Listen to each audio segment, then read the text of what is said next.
This episode is brought to you by Early Innings, an anthology of the first 4 years of the Twin Bill. Featuring over 200 pages of baseball poetry, short stories, essays, interviews, comics, and art, it tells the story of what it means to love baseball today. The Athletic's Tyler Kepner said, like a box of ballpark Cracker Jack, there's a delightful surprise on every page of the Twin Bill's Early Innings.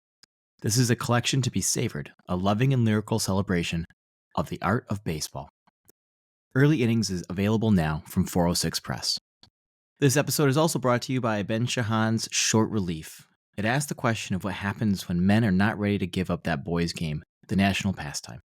In 9 stories, he traces the stories of a minor league pitcher holding on to his last shred of hope for promotion to the show, little leaguers' formative experiences, and a host of men and boys in between. Short Relief is out on 406 Press and available at 406press.com.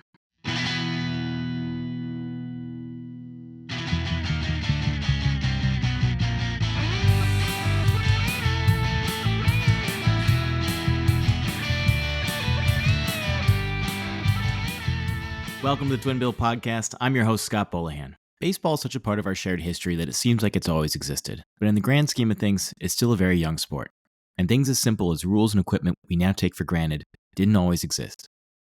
Jeffrey Orens' new book, Selling Baseball, takes us back to those formative days and focuses on the life of 2 pioneers and early superstars, George Wright and Albert Spalding. The name Spalding probably rings a bell, but both were involved in the sporting good industry and forming the game that we know today. Enjoy. Welcome to the podcast, Jeff. How are you doing today? I am doing great. It's good to be on, Scott. I'm looking forward to it. Well, we're thrilled to talk about your book. It's fantastic. My first question, I always ask, where's the idea for this book come from? But specifically for you, your last book was literally about Einstein. How do you get from Einstein to here? It's not really a good connection A to B, is it? But I've got very broad interests, and what connects them is history. I'm really a history writer. Okay, I write about different historical topics, and the Einstein thing and Marie Curie. It was really a connection related to my scientific work in my old day job before I retired, and so it was a natural connection there. And after I did that, it was pretty intense, and I said, boy, I need something fun. And I can't think of anything more fun than baseball. I mean, I've been a fan since the mid 60s and a Yankees fan in particular. And I just have so much fun with baseball, and I do with my daughter, who's also a diehard fan with me. And I've got a 7-year-old granddaughter who we're bringing into the Yankee fold. And just a lot of fun there. And the connection of history going into the history of baseball really made a lot of sense too. Where does this idea specifically come from for this book? When I was writing an article about, 5, 6 years ago, it was about the Cincinnati Red Stockings, the 1869 Cincinnati Red Stockings. And in doing that article, of course, undefeated professional ball club, first openly all professional ball club. And George Wright really was the centerpiece related to not only Mr. Everything shortstop, but on the flip side, I mean, he was a ferocious hitter, and everything came together with that guy. And I got interested because I kept bumping into Albert Spalding related to George Wright. And I didn't really know where that was going until I started to look into it a little bit, not related to the article, but for my own curiosity. And I saw that these guys played against each other. Then they played with each other in the Boston Red Stockings dynasty of the 1870s. Then they split up, and George kept playing with Boston, and Albert went out to Chicago. And then they both were strong in the sporting goods industry as competitors, and then came together when Spalding bought out George Wright.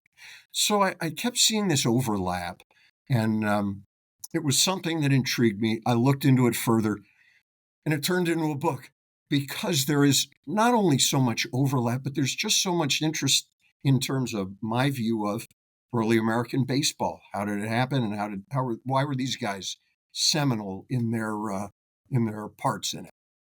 So before we get too much further along here, I think it's Sort of important to establish, what was baseball like when they were playing? It's not what we think of baseball today in many ways, I think. What was it like? Well, first of all, you go back to the beginnings of baseball, and baseball wasn't professional at all, right? It was a group of gentlemen, maybe middle class, maybe they were merchants, maybe they were salespeople, maybe they were shipbuilders, whatever. They got together and they played for exercise, camaraderie. They had a great time with it. As they started to compete against each other as teams, they started to want to be better at it than the other team, right? And so that's where professionalism came in terms of paying people. Hey, let's bring a couple of stars onto our team. We'll pay them under the table and they'll help us beat these other guys. Well, playing baseball back then wasn't playing baseball like it was today. In fact, the overriding start of the game was the underhand pitch. That's how baseball started. It wasn't a pitcher who's trying to strike someone out. It was a pitcher who was trying to get the ball to the preferred zone of the hitter so he could start the game by getting on base, by getting a hit. So the pitcher not only pitched underhand, but the batter was able to pick a high or a low zone where the pitcher had to pitch to. The batter would say, okay, yeah, pitch from waist up to my shoulders. That's the high zone. Or waist down to about a foot off the ground. That's the low zone.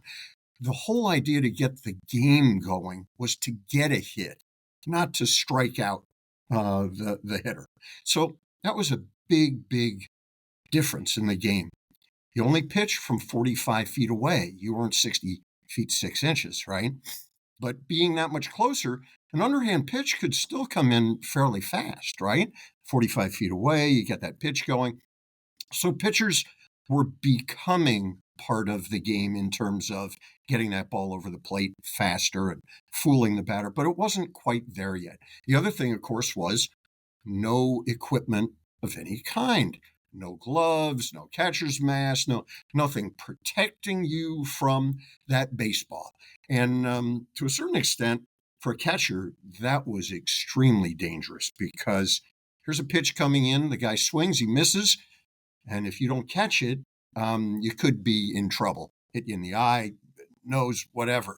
So catchers played back from the hitter. And when I say back, I mean 10 to 15 feet behind the hitter because they wanted to let the ball bounce actually and then grab it. Well, as the game started to get more competitive and guys on first were trying to steal second, catchers were at a real disadvantage when they were 10 or 15 feet behind the hitter and the ball's coming in, the guy's going from first to second.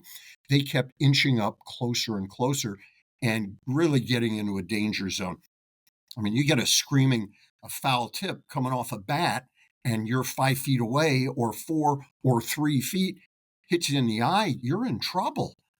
So things were starting to change in that direction too, related to protective equipment. Finally, in the 1870s, developing into actually the invention of the catcher's mask. So equipment started to come along.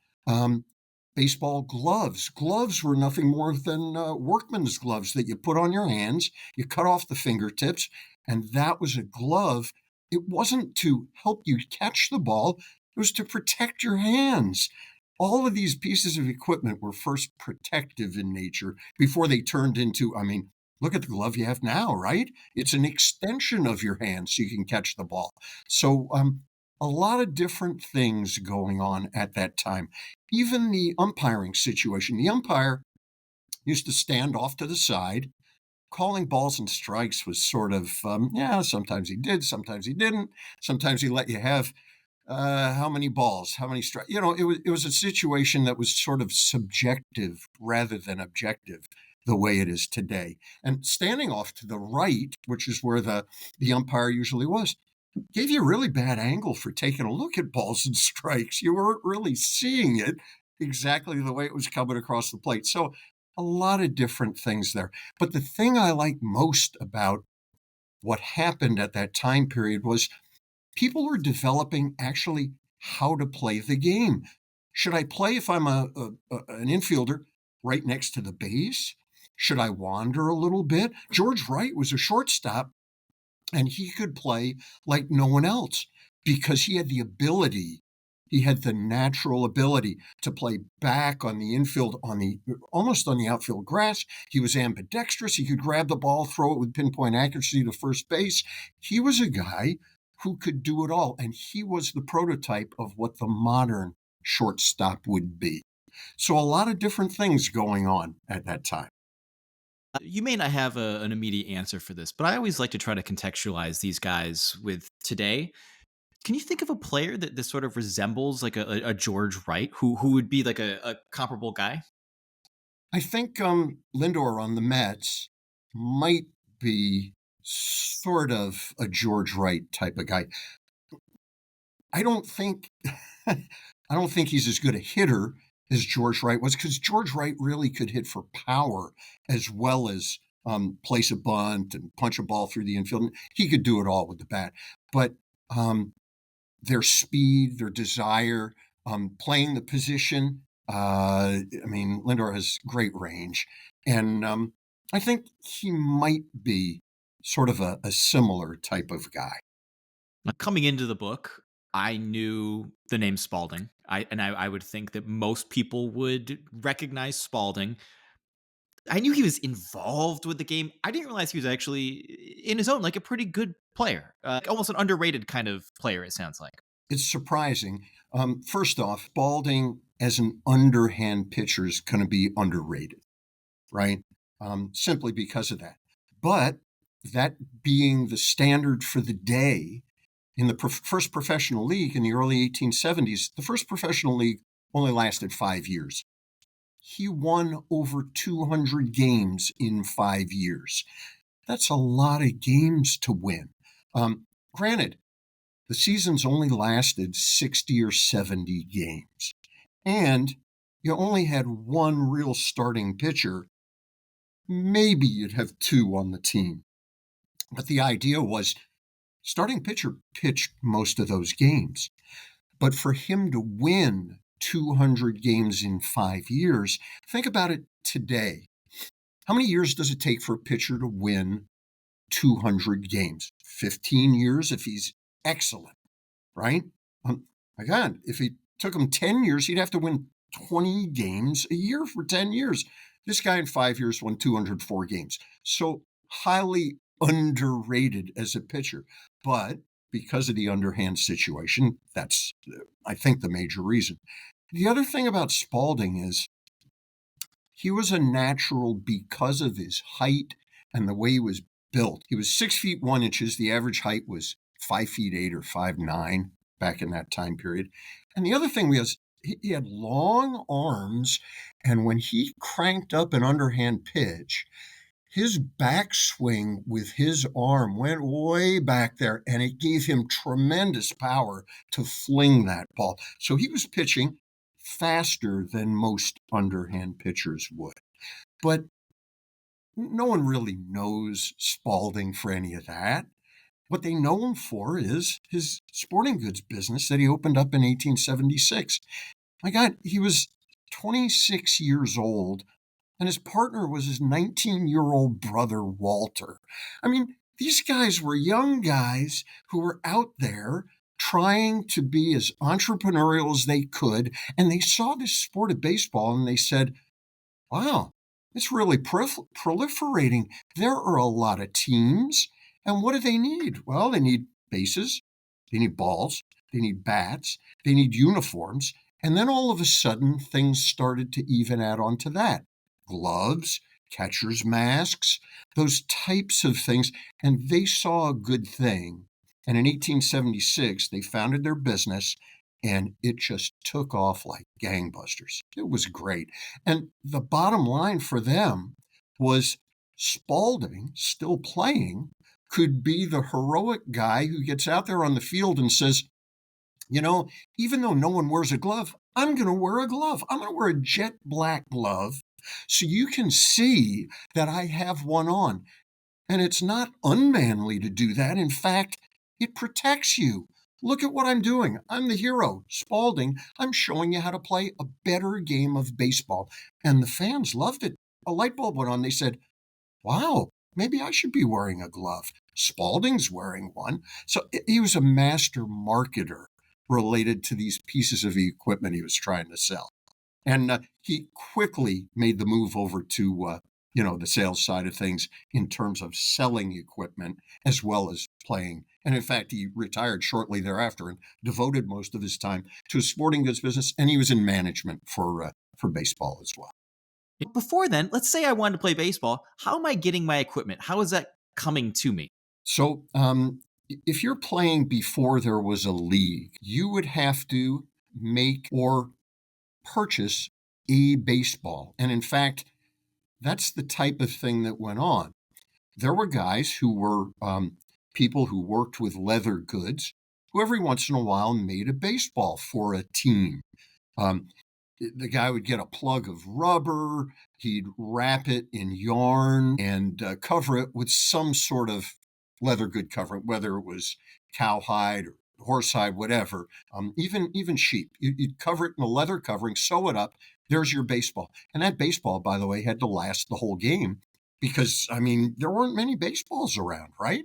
So the idea of getting a baseball in and of itself wasn't that natural a thing. You wouldn't go to a sporting goods store because there weren't any. So you'd get some local craftsman to do that. A bat, you'd get a guy who's a wood turner who's making legs for tables or something, and he'd fashion you a bat as he does his woodworking. And he'd make it out of what? Ash or maple or hickory, a whole bunch of different things. So everything was, I wouldn't say custom because it wasn't custom made to an individual, but everything was very individual in terms of what you had to work with. Bases, I mean, take a sack and throw some hay or some sand in it, and that was going to be your base. There was no standard regulation base. And if you were going to get a uniform, most people wore what was worn to play cricket, which was in the 1840s and 1850s, long workman's pants, a shirt, and a cap. And away you went. You had a cricket uniform. Well, it was only 1869 when the Red Stockings decided they were going to make a statement about a uniform. It was something that was going to catch everyone off guard. And this was these knickered shorts with long red hosiery. Wow, how exotic.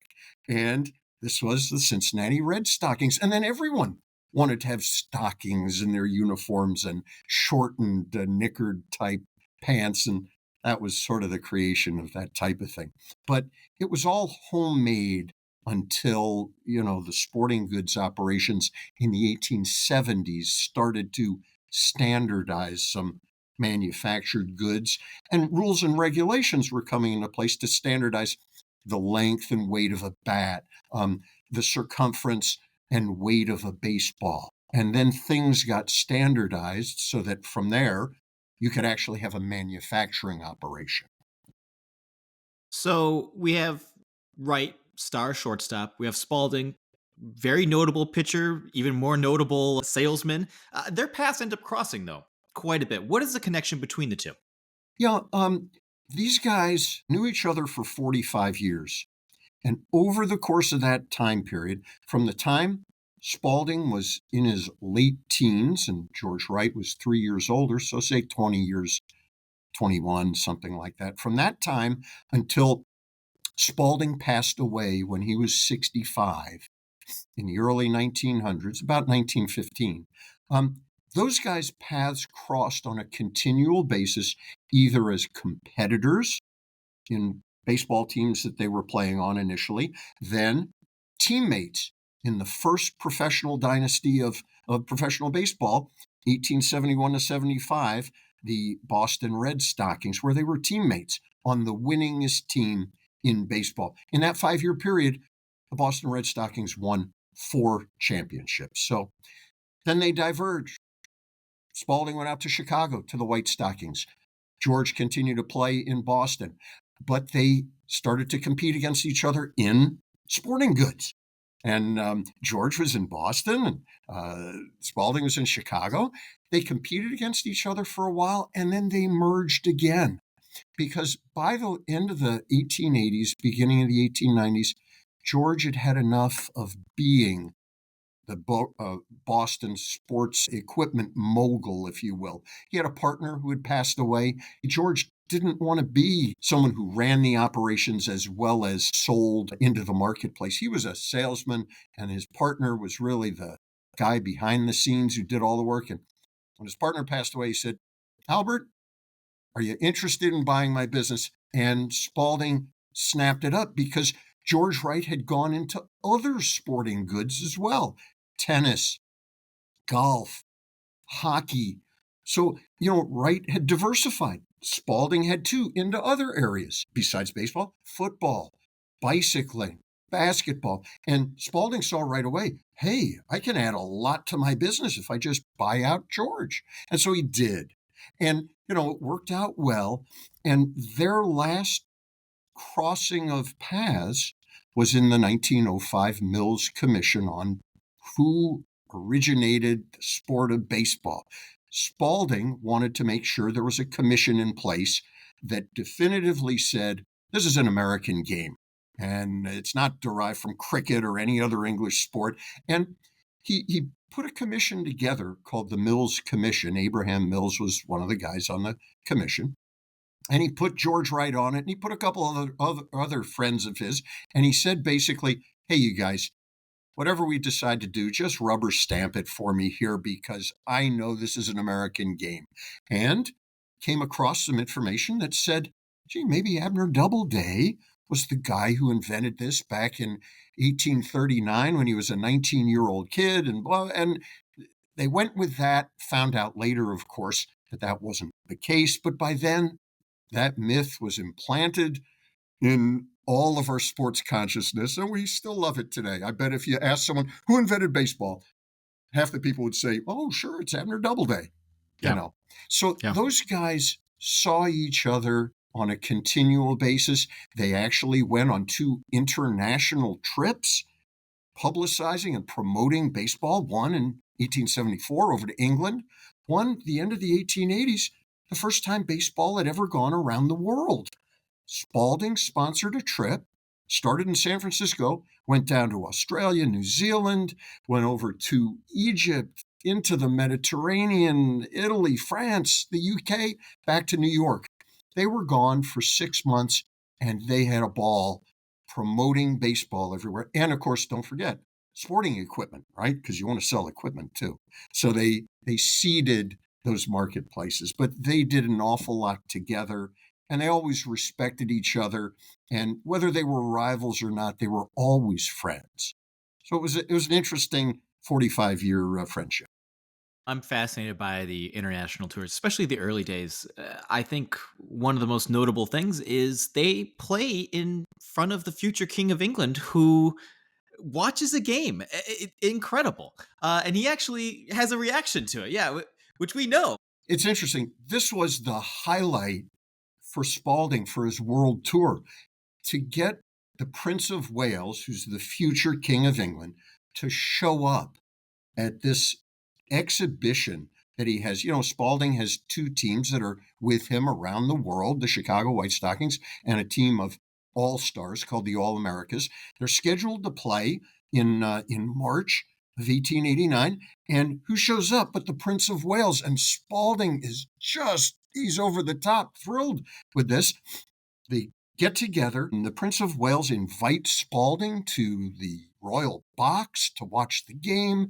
They're exchanging views on this. And at the end of the game, Spalding said, well, what do you think? And the Prince of Wales, he's very diplomatic. He says, baseball is a fine game, not as good as cricket, but an excellent game. And Spalding took that as, wow, that's a great A+ mark from the future King of England that says baseball's a good game. Because Spalding wanted the respect of baseball to be shown around the world as a worthy sport to cricket, because cricket was, of course, the British Commonwealth's game. And for the Prince of Wales to say baseball's okay, That was pretty good for Spalding. He enjoyed it. That's great. Uh, I got one more for you here. This is kind of a broader question here.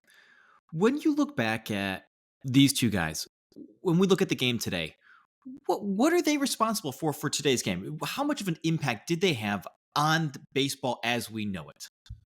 When you take a look at someone like Spalding, his impact was more on the equipment side of things. The idea that you advertise this equipment to everyone and make it affordable to them and flood the market with goods that people want to play the game. But in order to do that, he did one other thing. He said, boy, we've got to have a guide to how to play this. And he put out what he called Spalding's Official Baseball Guide, which wasn't just a compendium of statistics and how the teams did and all that sort of stuff. It was tips on how to play the game. And, oh, by the way, if you want to play it really well, you got to use Spalding equipment, right?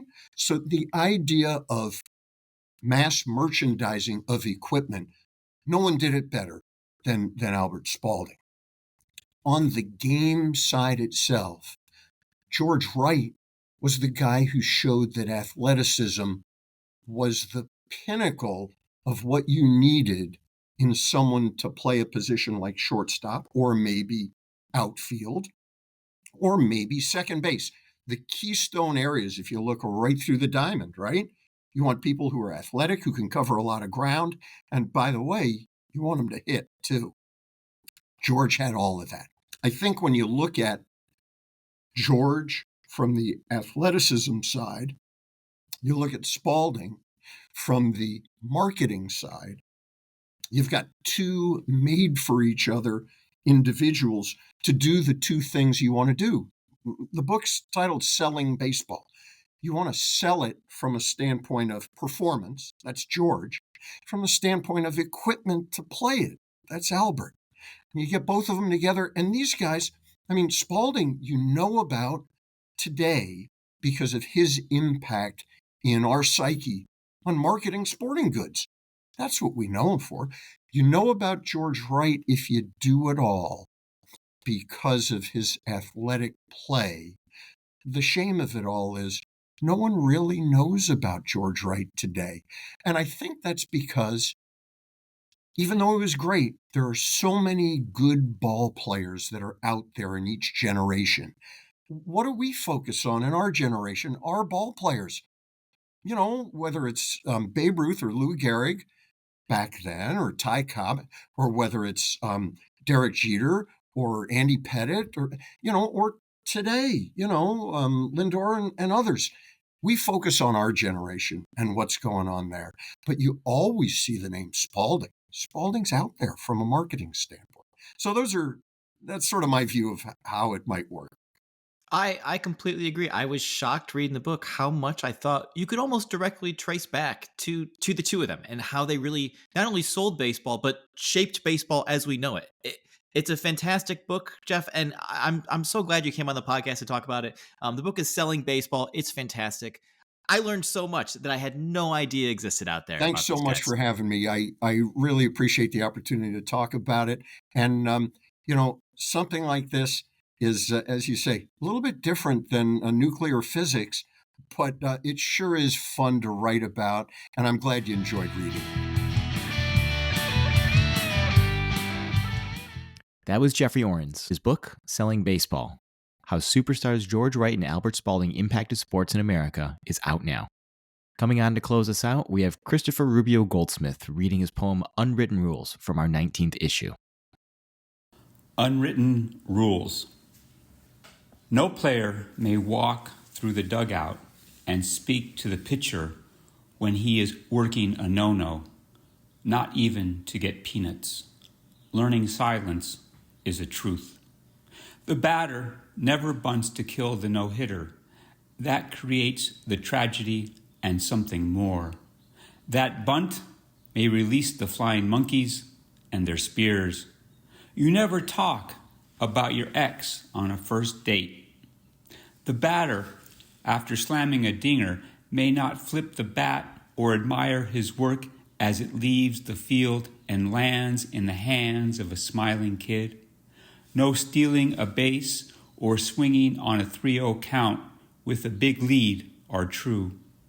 This may be the gateway to falling in with a bad crowd who reach into the row in front of them and jack the ball thrown from the bullpen to the tiny fan who just got his new braces tightened and his mouth feels like it is in a vice. It is this, the beauty of no clock. Well, almost. And no one ever rubs the spot that got hit by the fastball. Remember, courage cannot change fact. Never rage at the youth who do not yet understand and regret the passage of time. We talk to people in and around baseball literature every week on the podcast and publish around 50 writers every year in the Twin Bill Literary Journal. Until next time,